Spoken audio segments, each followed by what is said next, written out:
Bom dia, meus amados irmãos e irmãs. Graças ao nosso Senhor por esta oportunidade que nós temos de mais uma vez estarmos reunidos em seu nome. Vamos abrir as nossas Bíblias aqui no livro de Jonas, capítulo 2 e o versículo 6. Desci até os fundamentos dos montes, desci até a terra, cujos ferrolhos se correram sobre mim para sempre. Contudo, fizeste subir da sepultura a minha vida. Vamos orar. Amado Deus, querido Pai, mais uma vez nós nos encontramos aqui debaixo do Teu santo nome.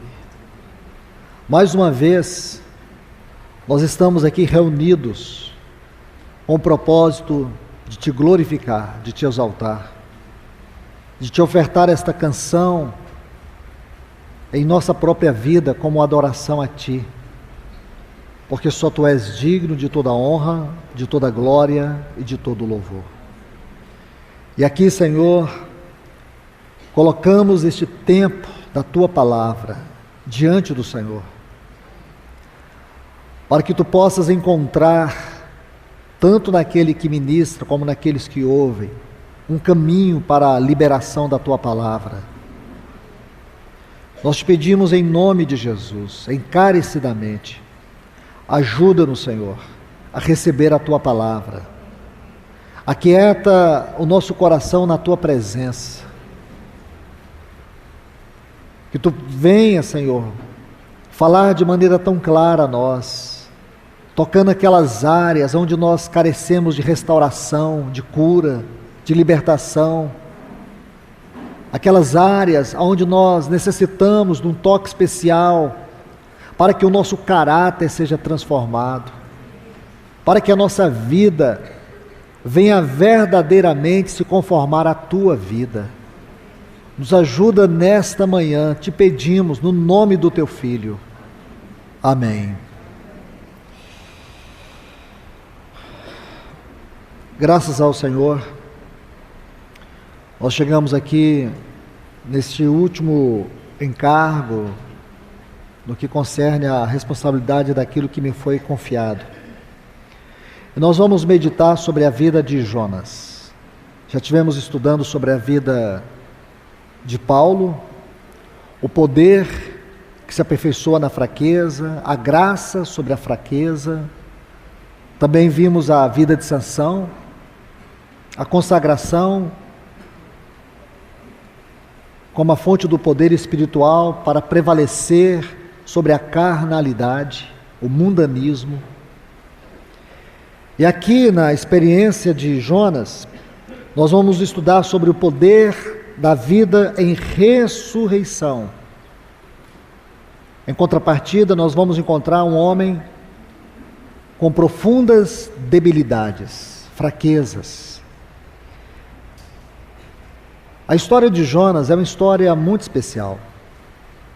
Se você tem a oportunidade de meditar na palavra de Deus sobre a vida de Jonas, você vai descobrir muitas questões que estão intimamente ligadas a nós. O que torna o livro de Jonas, de maneira particular, interessante, no sentido que este livro vai revelar para nós não um super profeta, não um grande profeta, não um homem extraordinário, mas a singularidade da história de Jonas é que Jonas é alguém como nós. Jonas é alguém como eu e você. Se você estuda este livro, o livro do profeta Jonas, nestes 4 capítulos, você não vai estudar profecias, porque o objetivo do Espírito Santo em nos dar este livro não era falar de profecias ou trazer-nos profecias. Aqui nós vemos o tratamento de Deus como profeta. Este livro se torna singular em relação aos outros livros proféticos, porque ele em si não é um livro profético, embora ele esteja colocado aqui entre os profetas menores. Mas você não encontra profecia aqui no livro de Jonas. Você encontra o profeta. E o objetivo do Espírito é mostrar os tratamentos de Deus com o seu profeta. E dentro dessas particularidades, nós podemos enxergar a nós mesmos. Aqui você vai ver um homem com uma vida cheia de debilidades, que mostra a nós mesmos, nosso próprio retrato. Jonas é o retrato de cada um de nós, nas nossas fraquezas, nas nossas debilidades, as dificuldades que nós temos de entender os caminhos elevados de Deus, de não compreendermos alguns porquês que surgem na nossa vida. Então, dentro deste contexto é que nós vamos olhar a nossa vida hoje, em mais uma oportunidade, vendo um profeta como nós. Ele não é apresentado como um herói que faz coisas extraordinárias, um homem de uma espiritualidade elevada. Você não vai encontrar isso na vida de Jonas. Ele não demonstra, você não vai encontrar substâncias textuais que descrevem a espiritualidade elevada deste homem. Porque, irmãos, o que me atrai para estudar a vida de Jonas é que eu passo a refletir que nós, muitas vezes, em nossa caminhada de fé, em nossa jornada espiritual, em nossas debilidades, em nossas fraquezas, em entender a vontade de Deus, em nos colocar debaixo desta vontade, em caminhar com Deus, porque por um lado a Bíblia nos chama a viver uma vida cristã elevada, por outro lado nós temos as nossas debilidades, nós temos as nossas lutas pessoais, nós temos muitos cárceres em nossa mente que tentam nos aprisionar, nos limitar. Em muitas situações nós não conseguimos exercer fé suficiente para vencer certas batalhas. Nas guerras que travamos, muitas vezes perdemos batalhas, temos perdas. E o inimigo sabe muito bem como orquestrar pensamentos negativos. Ele sabe muito bem como nos atrair em um pântano. E quando você se encontra dentro de uma situação assim, você não consegue entender por que Deus permite isso, por que Deus deixa isso acontecer comigo, por que eu sou assim, tão débil, tão fraco, porque existem tantas áreas em minha vida que eu não consigo vencer. Por que existem muitos pecados que ainda atormentam a minha mente?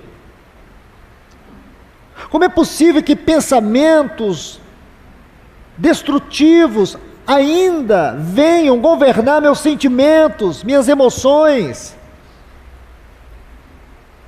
É neste emaranhado de perguntas que nossa mente se envolve, se distrai, se perturba, se angustia. E muitas vezes nós nos perdemos em viver a vida cristã de maneira elevada. Eu quero dizer, meus irmãos, que todos nós, assim como Jonas, vivemos isso. Se você estuda todo o contexto histórico do tempo que Jonas viveu, exerceu seu ministério no tempo de Jeroboão II.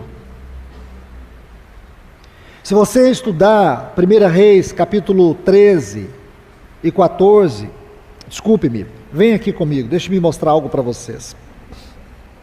2 Reis, capítulo 14, por favor. a partir do versículo 23.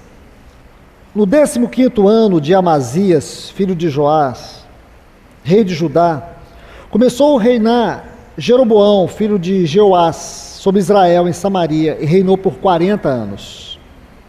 Fez o que era mal perante os olhos do Senhor, e não se apartou todos os pecados de Jeroboão, filho de Nebate.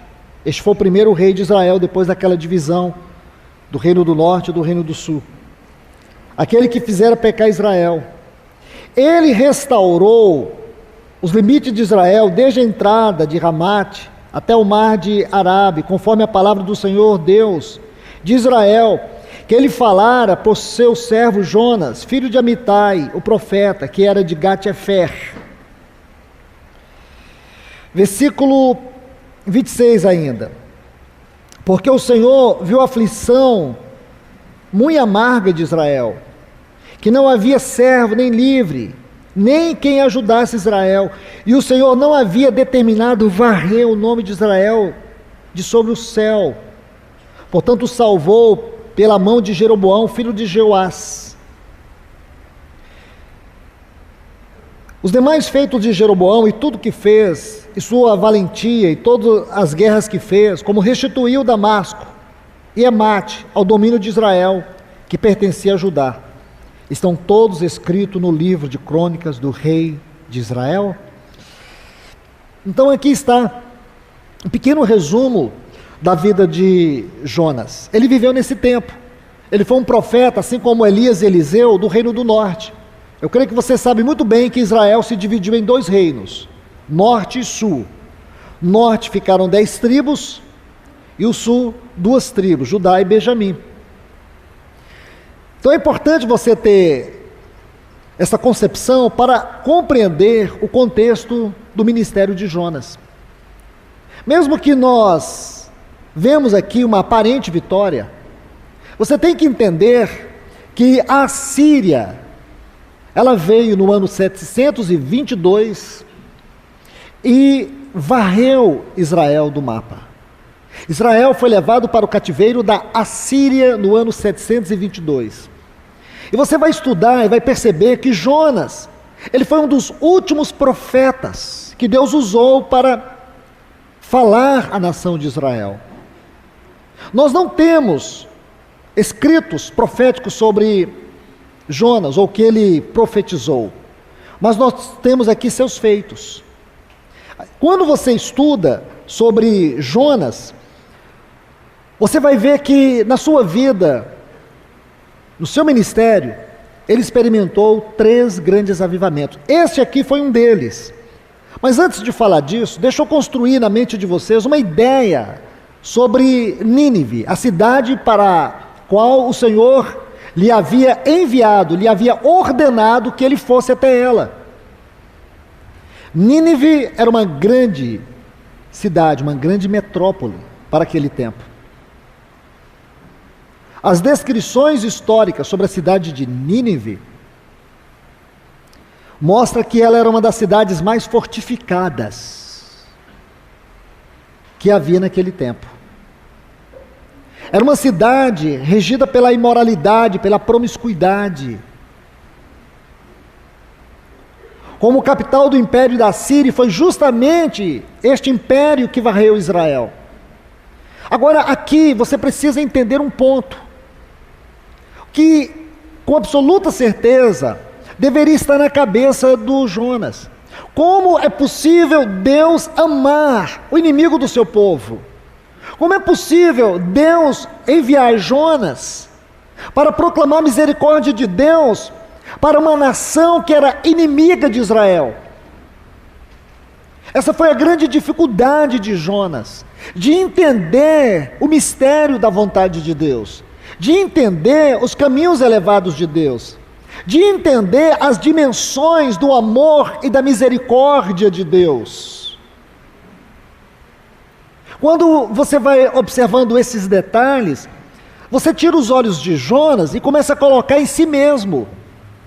Porque nós temos sim, irmãos, dificuldade de entender o mistério da vontade de Deus. Porque a gente pensa assim, Deus escreve certo em linhas tortas. Claro que não, irmãos. Deus escreve certo. Não tem linhas tortas. Linhas tortas tem na nossa mente. Então você tem que compreender. A nossa mente é finita.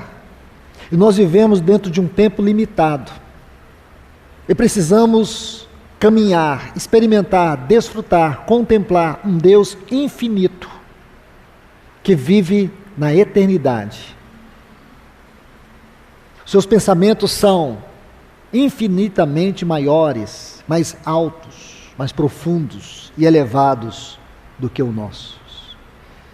Ele vê o passado, o presente e o futuro de maneira instantânea. E nós vemos até onde nossos olhos enxergam. Nunca tente reduzir Deus ao tamanho da sua mente. Nós precisamos nos humilhar. Nós precisamos nos esvaziar para que possamos nos encher de Deus. E só o Espírito Santo, aquele que conhece as profundezas de Deus, aquele que é Deus com Deus e veio nos habitar, somente Ele nos ajuda a compreender os caminhos eternos de Deus. A crise de Jonas era justamente essa, as dimensões da misericórdia de Deus. Como é possível Deus amar uma nação, um povo hostil, inimigo? Como é possível Deus exercer uma palavra de misericórdia a uma nação tão ímpia? Poderíamos dizer assim, o pior inimigo que Israel enfrentava naqueles dias eram os assírios, como foram os filisteus para Davi, para o reino de Israel, no tempo de Davi, assim eram os filisteus, e um inimigo muito pior, um inimigo difícil de ser derrotado, muito mais preparado, mais numerosos do que Israel. E se você estudar o capítulo 13 de 2 Reis aqui, 2 Reis capítulo 13, você descobrirá que o exército de Israel havia sido reduzido. Era um pequeno exército, talvez naquele tempo fosse o menor exército que existisse naquele período da história. Nunca na história de Israel o exército do povo de Deus, ou daquela nação que foi separada para ser o testemunho de Deus na terra, que agora era dividida, era o reino do norte, nunca eles chegaram ao ponto de ter um exército tão reduzido, tão poucas armas. Então, como Jonas poderia entender a misericórdia de Deus? Bom, então assim era Nínive. Um outro ponto que vocês também precisam entender é que esta geração adúltera, má, lá em Mateus capítulo 12, o nosso Senhor faz uma correspondência do tempo de Jonas com aquele tempo que ele estava vivendo. Quando ele diz assim, esta geração adúltera e má me pede um sinal.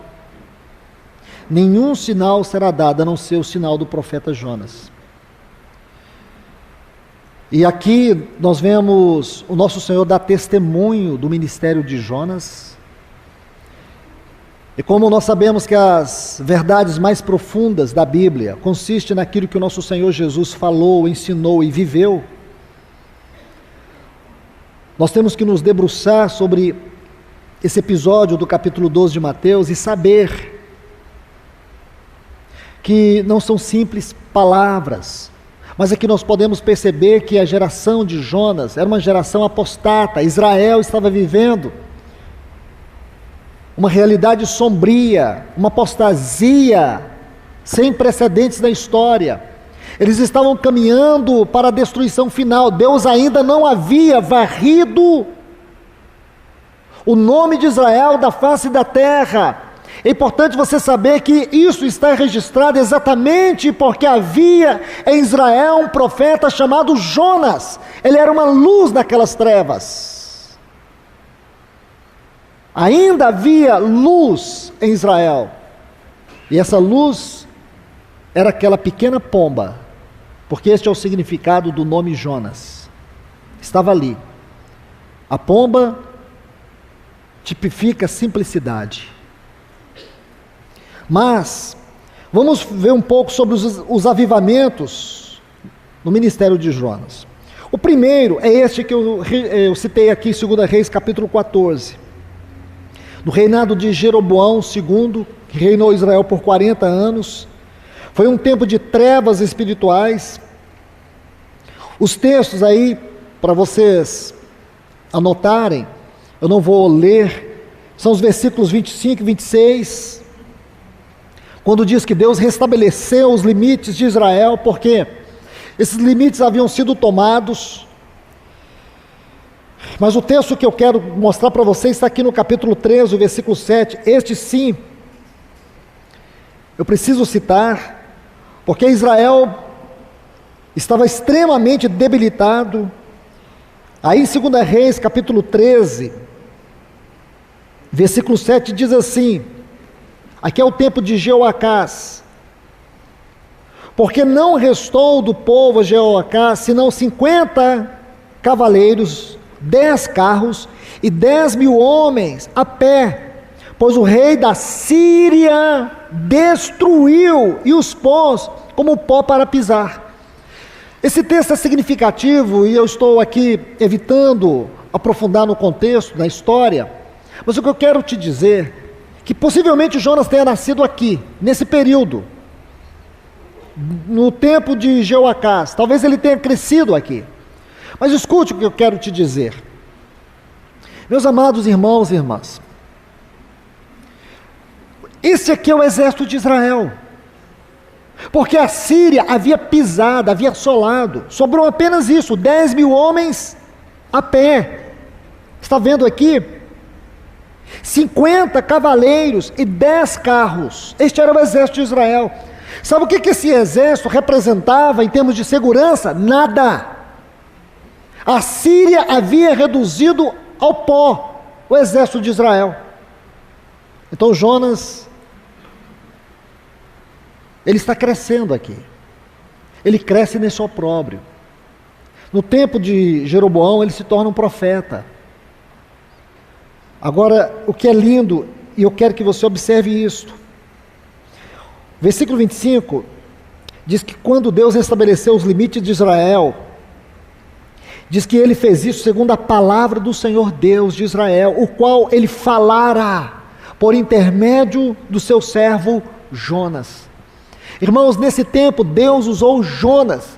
O que é lindo, e eu creio que nós precisamos meditar e ver como é possível, num terrível tempo de opróbrio, onde Israel estava como um país, como uma nação, vivendo um opróbrio, uma nação que estava reduzida ao pó, e agora Deus, por intermédio da palavra de Jonas, não sabemos que palavra é essa, mas esta frase já nos diz tudo, segundo a palavra do Senhor. Segundo a palavra do Senhor é tudo. Segundo a palavra do Senhor, você não precisa usar qualquer forma de especulação, você não precisa ficar dançando com a sua mente em torno da palavra. Simplesmente isso diz tudo. No princípio criou Deus os céus e a terra. Ele criou tudo pela palavra do seu poder. Então o Senhor liberou sua palavra de vida, sua palavra de glória. Essa palavra trouxe um avivamento tal que Israel se fortaleceu, reconquistou os territórios perdidos. Mas o que nós sabemos, que mesmo Deus abrindo uma porta celestial em Israel por intermédio do profeta Jonas, mesmo Deus ainda dando um tempo de misericórdia para Israel, no tempo do rei Jeroboão II, mesmo Deus levantando o seu vaso ali para encorajar, para fortalecer, para que os limites de Israel fossem reconquistados, nós sabemos que Israel não se arrependeu. Não se arrependeu. Então este foi o primeiro avivamento. Esta época marcada por derrotas, por desânimos. Vamos para o segundo avivamento que Jonas experimentou. Está no livro de Jonas, no capítulo 1, versículos 8 a 17. Livro de Jonas, capítulo 1, versículos 8 a 17. Então lhe dissera: declara-nos agora, porque nos sobreveio este mal. Que ofício tens? De onde vens? Qual é a tua terra? E de que povo és tu? E ele respondeu: sou hebreu. E temo ao Senhor Deus do céu, que fez o céu e a terra. Então aqueles homens temeram sobremaneira e lhe disseram: por que fizestes isto? Porque eles sabiam que fugia da presença do Senhor, por lhes declarara isso. Meus irmãos, irmãs, aqui nós temos textos suficientes, vamos ler até o final agora. Se for necessário, lerei. Mas eu quero que vocês observem aqui. Esses textos descrevem aquele momento que João havia descido para o porão, fugindo da presença do Senhor. E aí nós sabemos que veio uma grande tormenta sobre aquele navio. Esse navio, é importante vocês saberem isso também. Ele estava indo para a Espanha. Ele saiu de Jope e estava indo para a Espanha. Ele levava 1 ano e meio para percorrer todo esse trajeto. Era uma viagem caríssima. Esse navio levava metais preciosos. Era uma carga valiosíssima. De forma que neste navio só viajavam as pessoas mais ricas, mais prósperas. Uma pessoa de baixa condição financeira não tinha condições de fazer essa viagem. E quando vem essa tormenta, vem o desespero também. O desespero pela vida deles, o desespero pelo navio, o desespero pela carga. Então, multiplica-se tudo isso, para vocês terem uma ideia como estavam todas aquelas pessoas, o desespero, a angústia, o que estava em jogo ali naquele navio.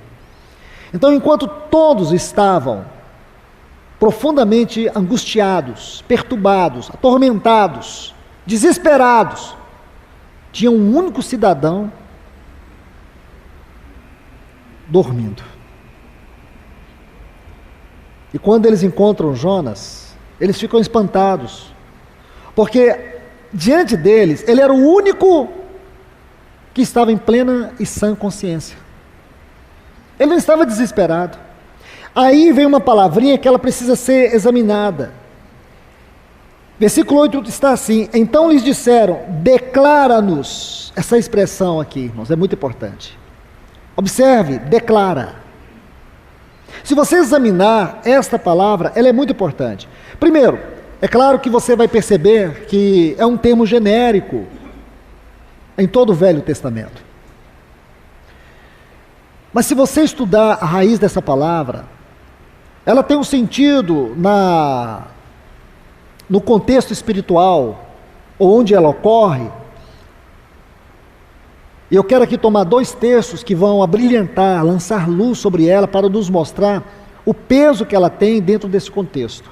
Como, por exemplo, se você quiser anotar, Deuteronômio 4:13, está assim: então vos anunciou a sua aliança. Anunciou, essa palavra anunciou. O outro texto, também Deuteronômio, capítulo 5, e o versículo 5, diz assim: nesse tempo eu estava em pé entre o Senhor e vós, para vos notificar a sua palavra.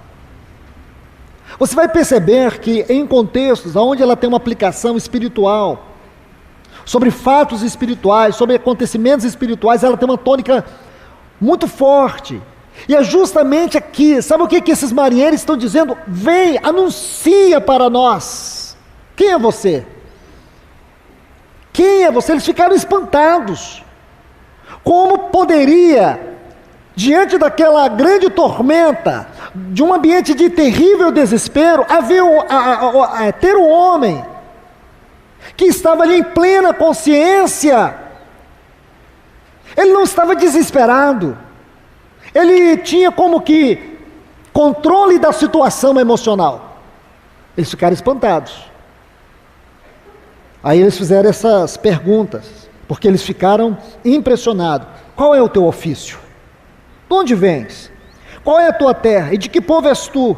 Então ele foi muito objetivo. Sou hebreu, temo ao Senhor, Deus do céu, que fez o mar e a terra.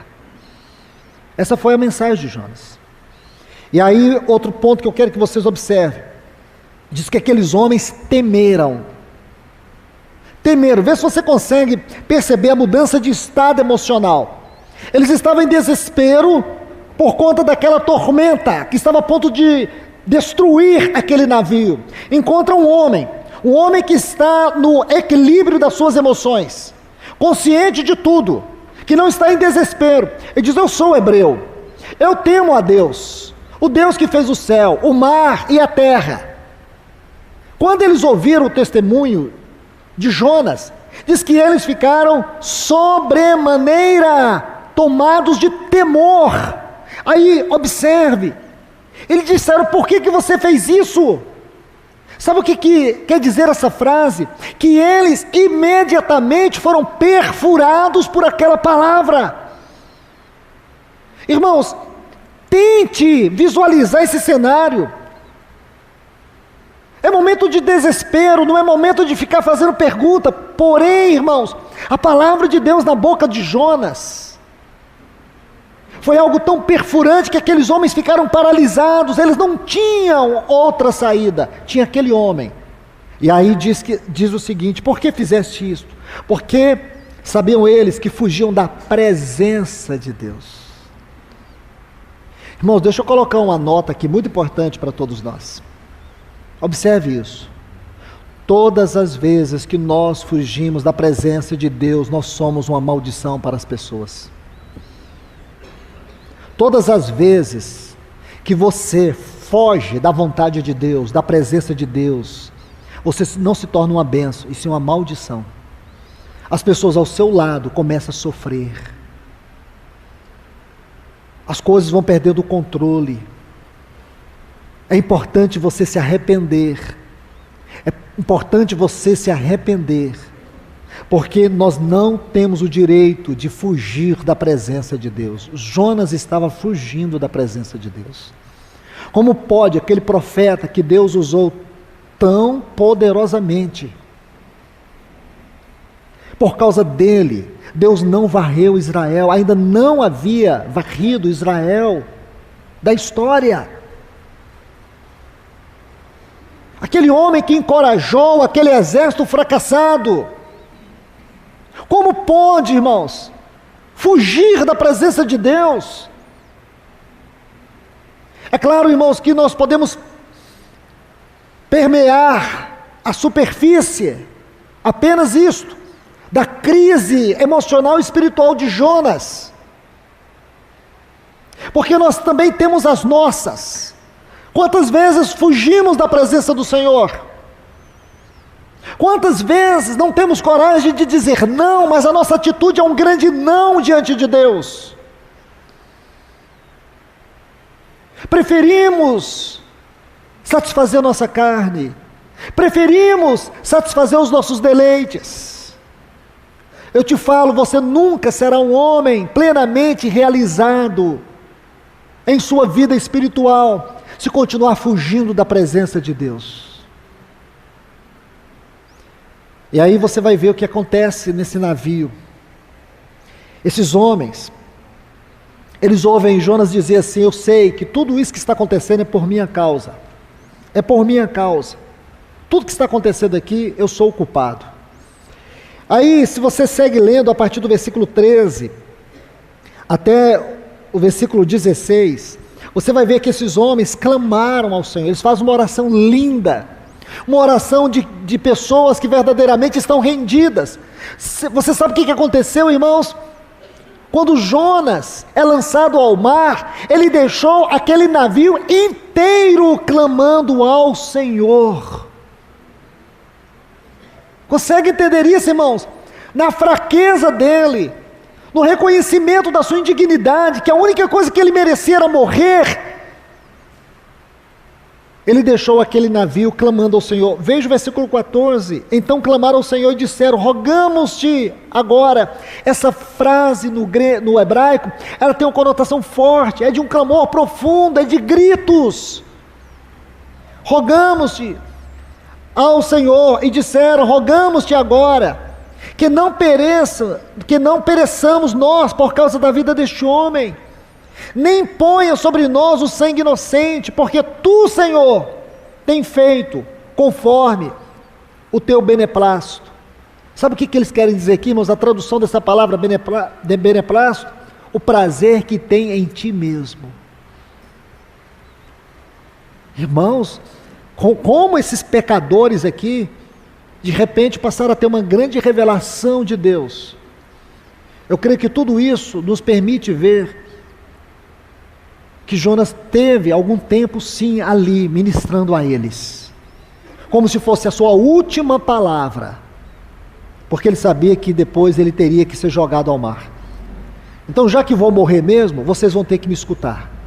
É o que eu penso, irmãos, porque eu não posso admitir que esses homens passaram a rogar a Deus com tanta força, sem que primeiro a palavra de Deus tivesse penetrado em seus corações.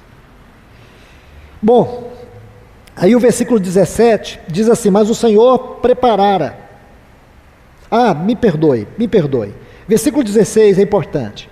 Diz assim: temeram aqueles homens são os marinheiros, aquelas pessoas que estavam ali, a tripulação e todas as demais pessoas, com grande temor, e ofereceram sacrifícios ao Senhor e fizeram votos. Sabe onde está acontecendo isso aqui, irmãos? No navio. Um grande avivamento naquele navio. Não é interessante, irmãos? Esse é Jonas, o profeta das causas impossíveis. Você pensa como tem essas histórias relacionadas com este homem tão fraco, este homem tão pequeno do ponto de vista espiritual. Você não vê alguém extraordinário, você está vendo aqui um homem que está acovardando no seu chamado. Este homem que nasceu e cresceu num tempo de apostasia, a única coisa que ele conhecia era apostasia, mas ele amava o Senhor, com toda a sua fraqueza ele amava o Senhor, com todas as suas debilidades ele amava o Senhor. Ele era fraco, ele não suportou quando Deus deu a ele uma grande comissão. Ele se sentiu tão inadequado, ele não conseguia entender as misericórdias do Senhor. E na sua convulsão emocional, ele não conseguiu permanecer na vontade, ele achou melhor fugir da presença de Deus. E quem foge da presença de Deus, irmãos? Quem consegue fugir da presença de Deus? O salmista disse: eu subo para o monte, tu lá está. Onde quer que nós formos, Deus está.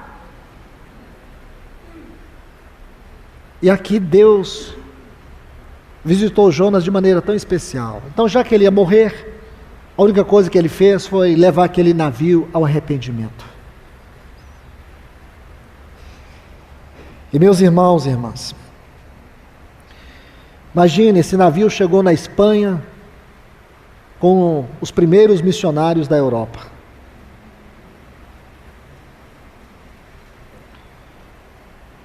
Amados irmãos e irmãs, aí diz no versículo 17 que o Senhor preparou um grande peixe. Essa é uma outra grande discussão que tem. Que peixe é esse? Uma baleia. Irmãos, esquece. Se alguém pensa que eu encontrei o peixe, não encontrei. Em Gênesis 1, 21 diz que Deus criou grandes animais marinhos. Pronto, ele criou um exatamente para engolir o Jonas. E não seria para mim nenhuma estranheza se Jonas tivesse engolido o grande peixe. Para mim, se a Bíblia diz, está dito. Então não temos que ficar... Coisas maiores do que estas, nosso Deus já havia feito na terra.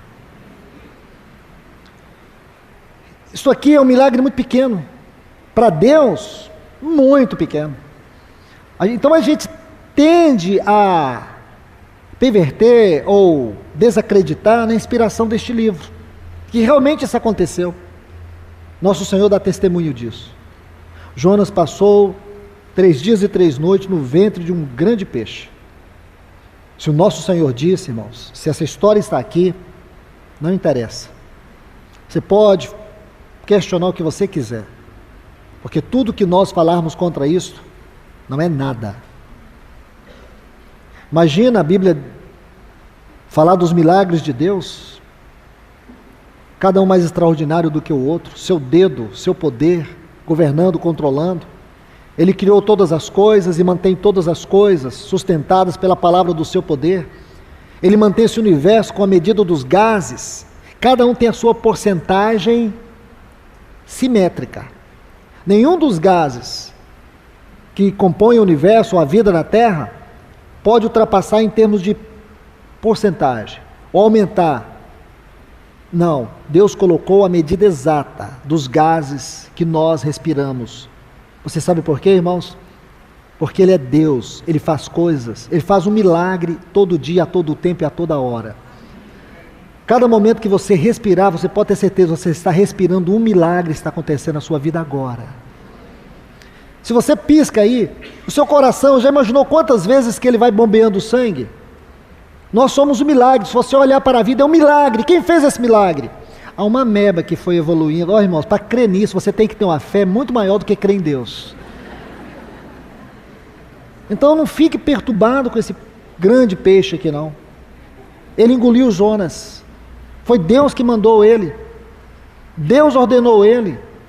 E não foi uma viagem maravilhosa, não. A gente acha, quando você lê o capítulo 2 e vê aquela linda oração de Jonas, sabe o que você pensa? Que Jonas estava lá, acendeu uma lamparina e ficou... Não. A sensação 100 vezes pior é quando você está... Quem gosta ou quem não gosta de viajar de avião como eu, sabe mais ou menos o que é isso. Quando o avião dá uma tremida. Quando ele passa naquelas nuvens, começa... Certo? Multiplica isso por 100. Era a sensação que Jonas sentia no ventre daquela baleia, ou daquele grande peixe, ou seja lá o que for. Agora, imagine, irmãos, quando você tem essa visão, e você consegue extrair um pouco da sensação, aí você lê o capítulo 2, a gente vai ler no final, aí você vai entender como que Jonas estava ali, como foram suas palavras, onde que ele se segurava ali. Ele era jogado de um lado para o outro, não tinha cinto de segurança. Ele estava ali em total desespero, e ele ora ao Senhor. Bom, então esse foi o segundo avivamento. O terceiro, eu vou passar rapidamente para que a gente possa entrar nas aplicações. O terceiro está no capítulo 3, versículos 1 a 10, é o capítulo inteiro, quando Jonas ele chega a Nínive. Tem um fato interessante que a história conta, é importante eu dizer para vocês. Os ninivitas oravam a um deus chamado Dagon. Um deus chamado Dagon. Ele era metade homem, metade peixe.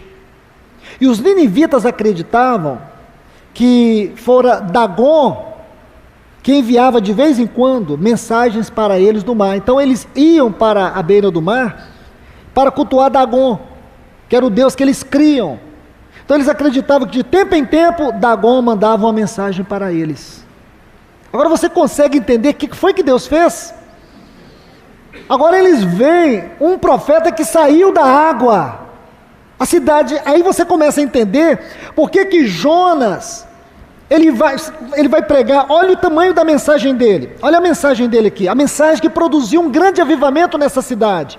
Irmãos, não era qualquer cidade, era uma mega cidade para aquele tempo. Mas não esqueçam, Era uma cidade tão pervertida como Sodoma e Gomorra. Deus iria destruir aquela cidade, Ele iria varrer aquela cidade, como Ele apagou a memória de Sodoma e Gomorra. Aí Jonas é vomitado ali. Aí ele começou a entrar na cidade, capítulo 3, versículo 4, e pregava dizendo, olha a mensagem dele, irmãos, daqui a 40 dias Nínive será destruída. Só isso que ele falava. Ele não tinha homilética, hermenêutica, não tinha citação de nada, ele só dizia isso. Daqui a 40 dias essa cidade vai ser destruída. E a Bíblia diz que ele fazia isso andando pela cidade. E sabe o que aconteceu, irmãos? A cidade inteira se arrependeu. Desde o rei até os servos, todos se arrependeram.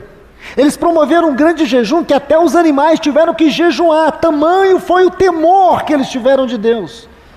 Porque aquele profeta que saiu da água estava ali entregando aquela mensagem para eles. Que avivamento, irmãos! 3 avivamentos. Agora vamos para alguns pontos interessantes de aplicações sobre a vida de Jonas. Você vai ver que além dos avivamentos, teve um outro acontecimento, ou acontecimentos que marcaram a vida deste profeta. Você vai ver que a vida de Jonas era uma vida marcada por descidas.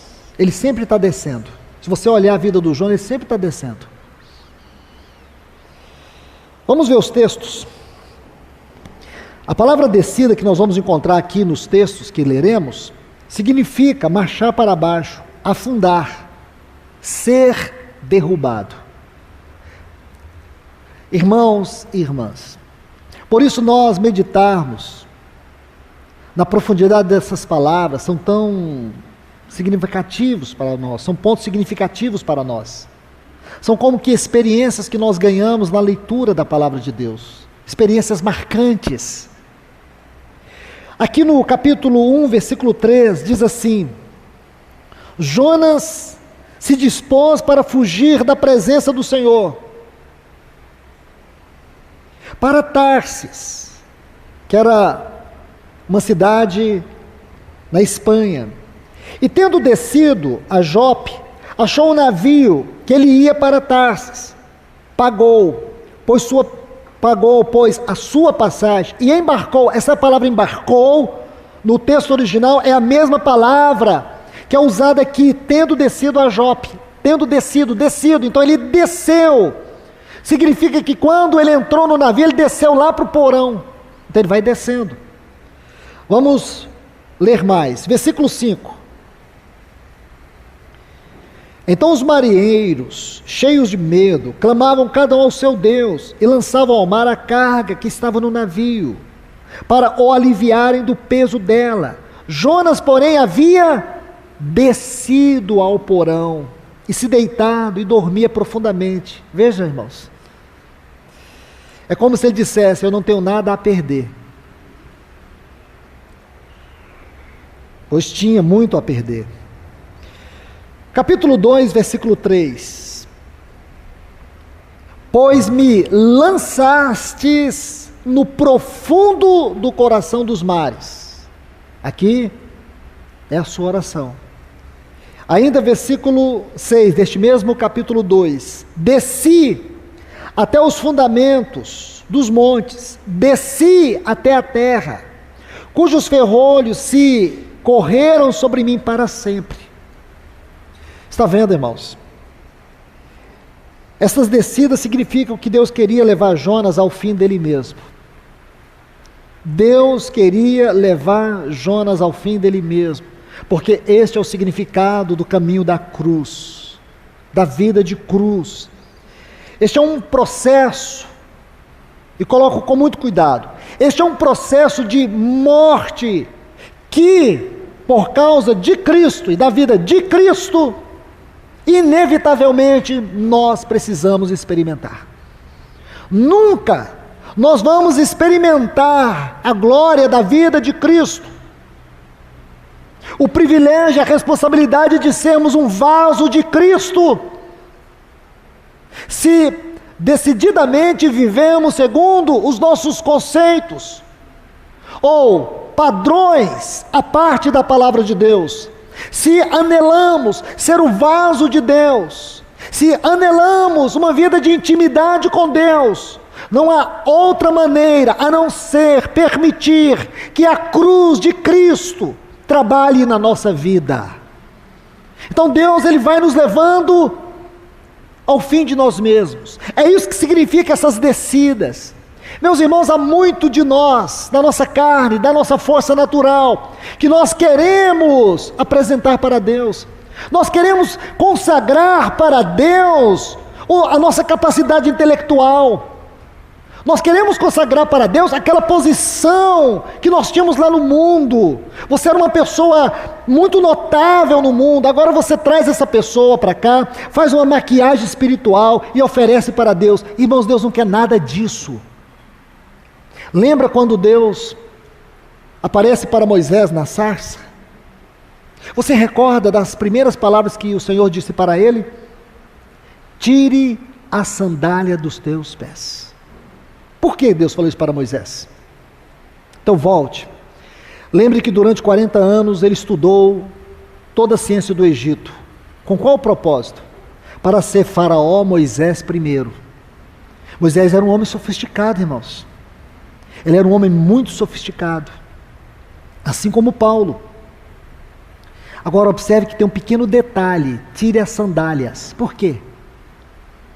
Porque os escravos não usavam sandálias, andavam descalços. Então quando Moisés chegou ali para a sarça, ele veio calçado com a sua sandália, possivelmente a sandália que ele estudava lá na Harvard do Egito, lá no Templo do Sol.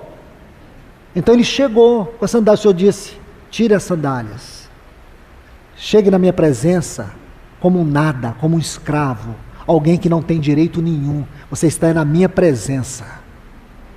Moisés nunca havia desfrutado da presença de Deus em sua vida. Ele conhecia a presença de Faraó, dos palácios. Por mais que ele passara 40 anos no deserto de Midian, ele ainda não havia tirado as suas sandálias. Havia algumas sandálias que ele estava calçado na sua mente. O Senhor diz, tira. Então quando ele tira ali as suas sandálias, é como se ele ficasse totalmente despido. Agora sim, Moisés chegou ao fim de si mesmo. Compreende, irmãos? É isso que o Senhor faz. Ele vai tirando toda a roupagem velha, essas coisas que a gente traz escondidas no nosso bolso, querendo depois ser usadas, sabe essas coisas? Subterfúgio, algumas ferramentas que a gente acha que isso pode ser útil nas mãos do Senhor. Meus irmãos, Deus só vai nos usar com aquilo que é próprio, que é seu, do seu caráter. Não é por força, não é por violência, é pelo Espírito do Senhor. Ele vai levar eu e você ao fim de nós mesmos. Se anelamos ser o vaso adequado do Senhor, então permita que o Senhor venha te despir, te livrar, limpar de toda soberba, de toda arrogância. Não é com o seu poder, não é com a sua capacidade, é com o poder da vida em ressurreição. A vida que vence a morte, esta vida é o poder de Deus em nós. Por isso Paulo dizia, não sou eu quem vivo, Cristo vive em mim. Qual era a implicação desta palavra na realidade da vida de Paulo? Cristo viver em Paulo era a vida do poder, ou a vida que venceu a morte, a vida do poder da ressurreição. Essa é a grande mensagem de Jonas. Então você vai ver, o Senhor levou ele ao fim dele mesmo. Deixe-me citar alguns textos, para que nós venhamos entender um pouco a nossa situação. Vendo Paulo, observe, vou citar rapidamente. 2 Coríntios capítulo 1, versículos 8 e 9. 2 Coríntios 1, 8 e 9. Porque não queremos, irmãos, que ignoreis a natureza das tribulações que nos sobreveio na Ásia, porquanto foi acima das nossas forças, ao ponto de desesperarmos até mesmo da nossa própria vida. Contudo, em nós mesmos tivemos a sentença de morte.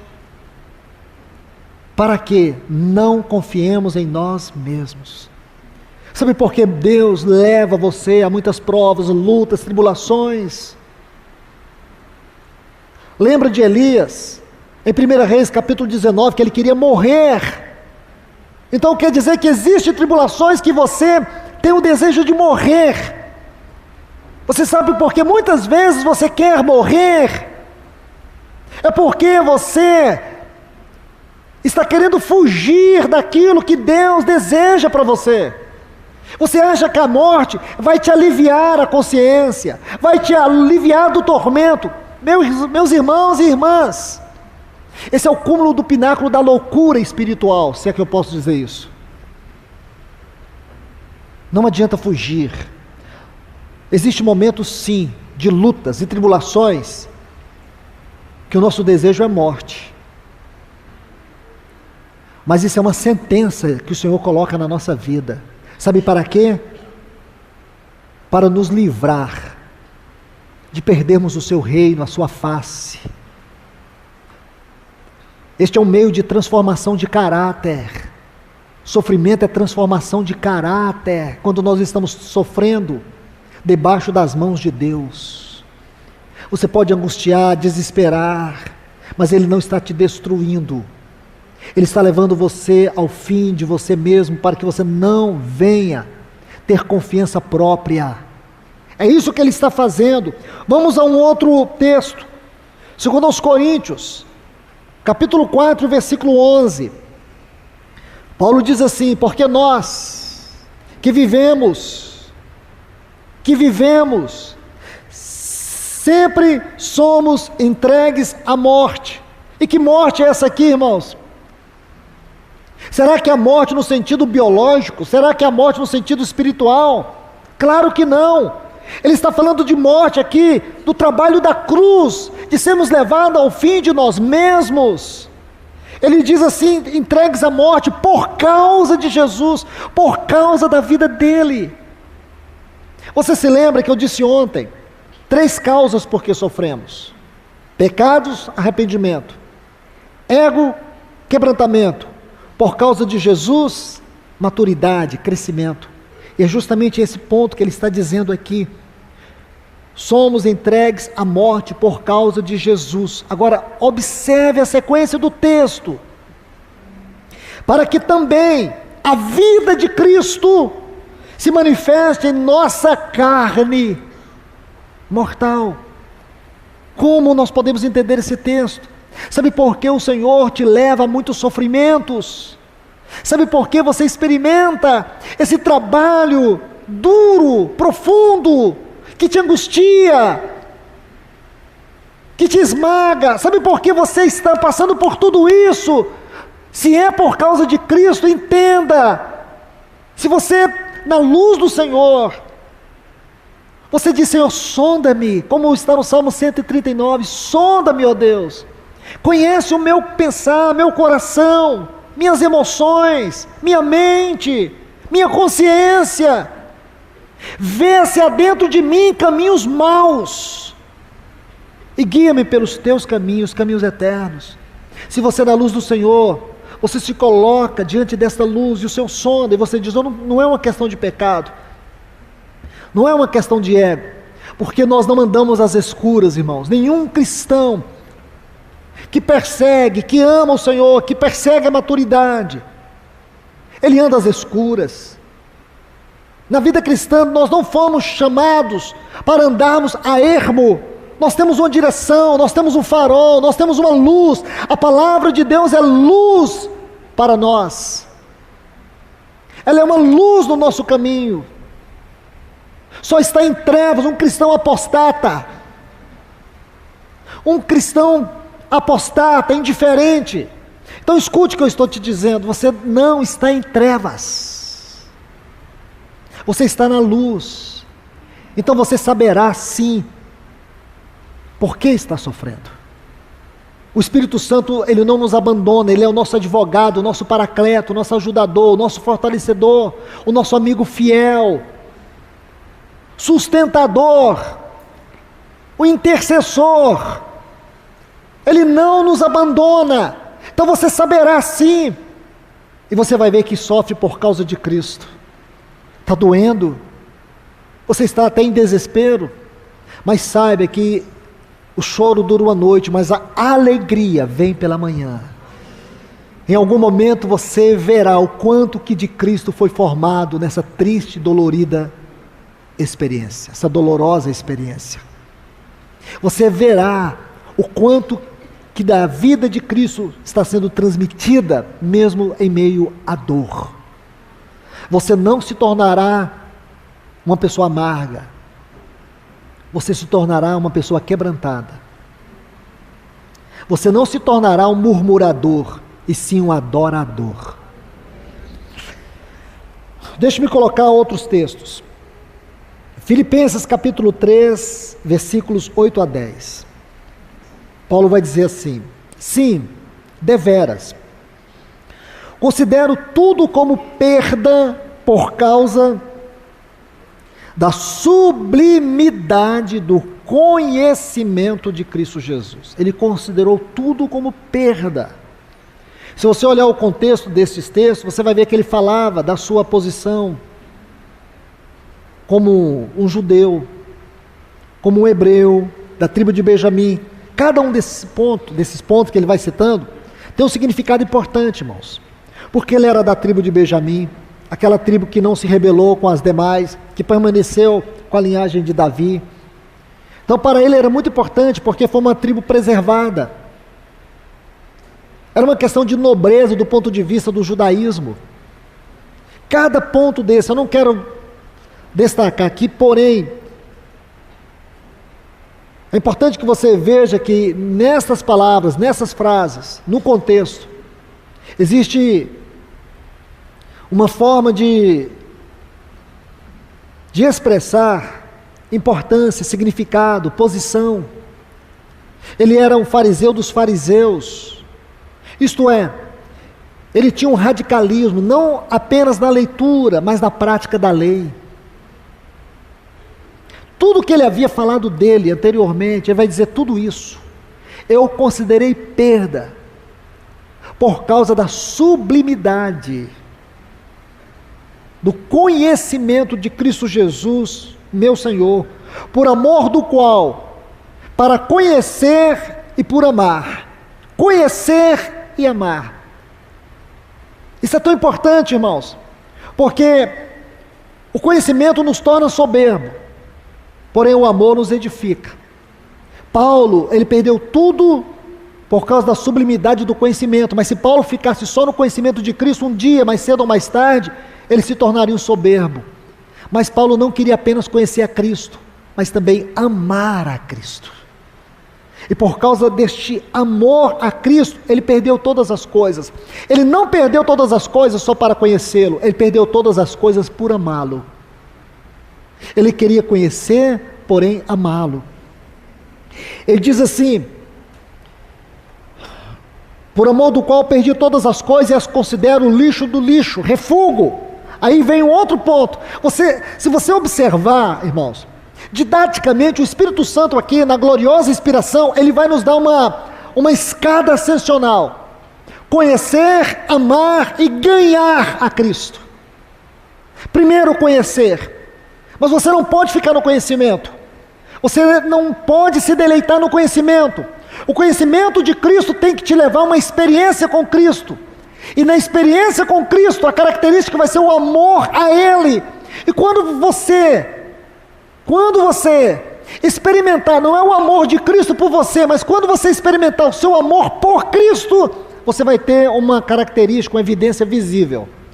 Você vai ver que não existe nada e nem ninguém que ocupe o seu coração. Ele será todo de Cristo. E quando isso acontecer, sabe qual vai ser a consequência? Você vai ganhar a Cristo. E foi isso que aconteceu com Paulo. Esse resumo que Paulo traz a nós aqui, concernente à sua espiritualidade, à sua vida madura, poderíamos chamar aqui uma escada da maturidade da vida de Paulo. Aí ele vai ganhar a Cristo. E aí, qual é o resultado deste ganhar? Quando você diz assim: eu amo a Cristo, eu amo a Cristo.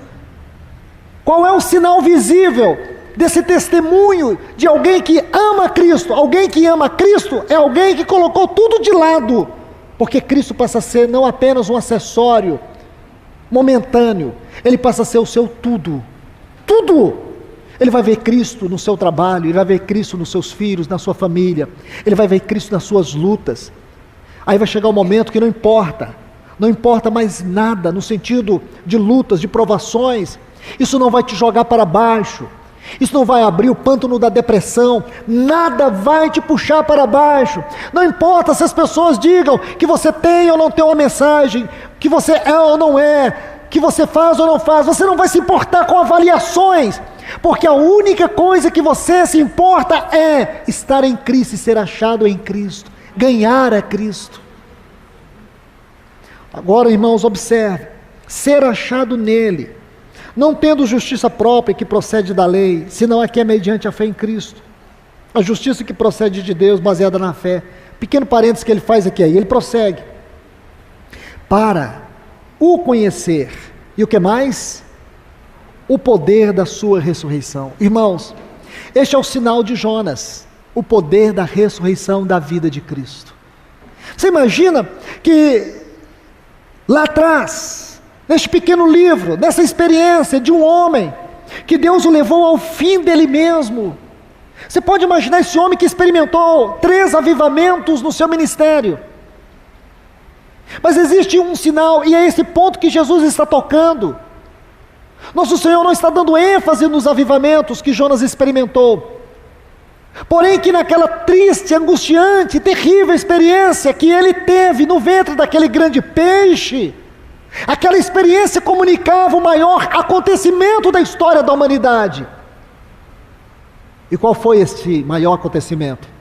A ressurreição do nosso Senhor Jesus. Paulo descreveu isto no capítulo 1, a partir do versículo 19 de Efésios. Paulo estava tão assombrado com a grandeza da revelação que ele teve do poder da ressurreição, ou do poder da vida em ressurreição, que ele vai exagerar na linguagem. Qualquer escritor que vai avaliar o versículo 19 de Efésios capítulo 1 vai dizer que exagero de linguagem. Nenhum escritor moderno vai colocar um tanto de palavras, 6 palavras para falar de uma coisa só. Isso é exagero, isso é tautologia. Irmãos, uma coisa é você escrever com a mente natural, outra coisa é você escrever por inspiração e revelação sobrenatural. Ele vai dizer assim: qual a suprema grandeza do seu poder para conosco os que cremos, segundo a eficácia da força do seu poder. 6 palavras.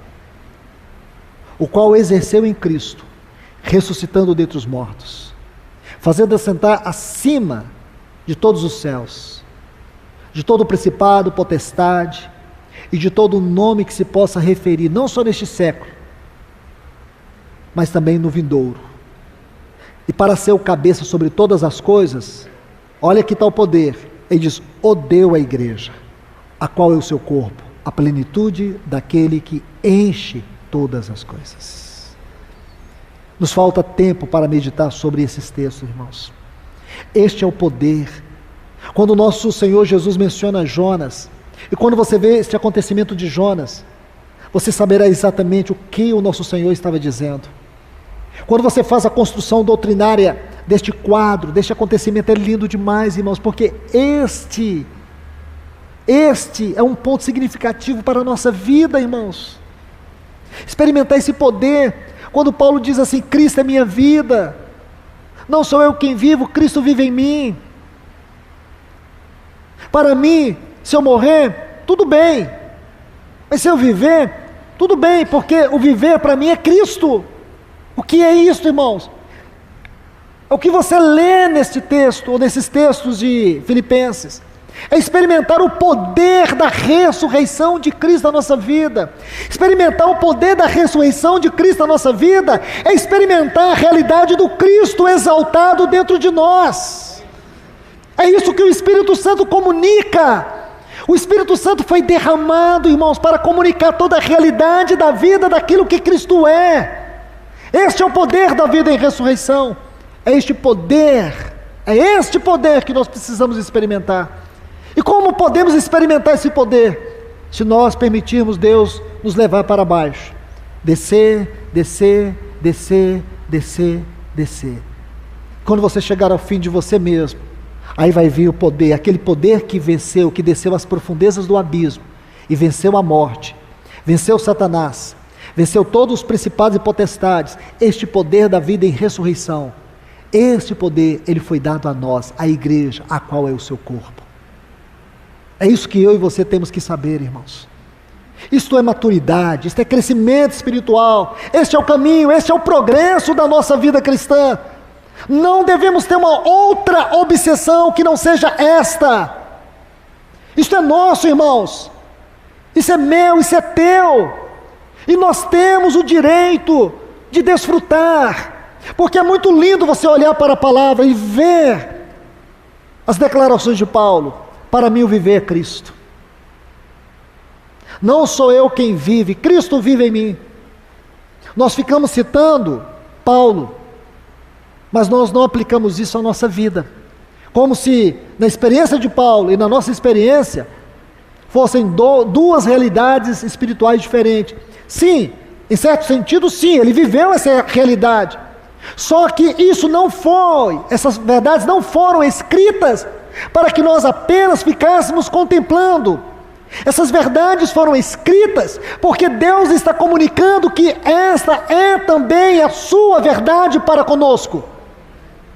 Esta deve ser a realidade que nós temos que viver, porque do contrário, nós viveremos uma vida cristã na superfície. Nós só teremos retórica, nós só teremos chavões de retórica. Dizer, não sou eu quem vive, Cristo vive em mim, isso é chavão de retórica. Não é chavão de retórica, irmãos, é vida espiritual. É vida espiritual. Vida de ressurreição é permitir que a vida de Cristo viva dentro de nós. É isso, irmãos. E aqui eu quero terminar. Me permita terminar aqui. Quando Jonas desceu ao fim de si mesmo, apenas para ler algumas passagens no capítulo 2. Ele diz assim no versículo 2: eu disse na minha angústia, clamei ao Senhor e Ele me respondeu do ventre do abismo. Essa palavra abismo no hebraico é do inferno. Ele fala justamente isso. Deus ouviu ele quando ele estava lá no profundo do inferno. É isso que ele fala. Foi traduzido abismo. Porém no texto original é inferno, é Seol. Ele diz lá no ventre, lá do profundo do inferno eu gritei. Veja onde foi que o Senhor levou Jonas. Pois lançaste no profundo, no coração dos mares. Versículo 3. E o versículo 4, então eu disse, lançado estou de diante dos teus olhos, tornarei porventura a ver teu santo templo? Versículo 6, desci até os fundamentos dos montes, desci até a terra, cujos ferrolhos se correram sobre mim para sempre. Contudo, olhe bem, fizeste subir da sepultura a minha vida, vida de ressurreição. Nós fomos ressuscitados com Cristo, irmãos. Versículo 8, os que se entregam a idolatrias vãs, a tradução aqui é vaidades ilusórias, também não tem mais tempo para compartilhar sobre isso. Versículo 9, mas com a voz de agradecimento eu te oferecerei sacrifício, a que votei e pagarei, ao Senhor pertence a salvação. Que Deus abençoe a todos, irmãos. Que o Senhor possa nos ajudar a entender e a experimentar o que é esta vida em ressurreição. Que isso seja uma espada cortante e penetrante, uma espada inflamada, penetrando dentro do teu coração, a voz de Deus. Que eu creio que só aí nós nunca mais fugiremos da presença do Senhor, quando formos governados inteiramente pelo seu grande poder. Senhor, nós te louvamos e te agradecemos por todo este tempo que nos destes aqui, Senhor. porque sabemos que ainda o Senhor tem muito para falar a nós. E nós estamos aqui prontos para receber a Tua palavra. Nos governe, nos abençoe, traga direção à nossa vida, Senhor. Como nós precisamos experimentar o poder da vida em ressurreição. Senhor, que nós possamos entender essas descidas da nossa vida e saber que é a Tua mão mesmo. Assim como o Senhor preparou aquele grande peixe, o Senhor tem preparado situações grandes e difíceis, mas sabemos que é Tuas mãos que preparou. Não são as pessoas, não são coisas, não são circunstâncias, são as Tuas potentes mãos que estão por detrás de todas as coisas. Estas mãos furadas é que têm constituído todas as situações de sofrimentos em nossa vida, com o único propósito que venhamos Te conhecer, ser achado em Ti e experimentar o poder da Tua ressurreição na nossa vida. Nós Te louvamos e Te agradecemos pela Tua palavra. Amém.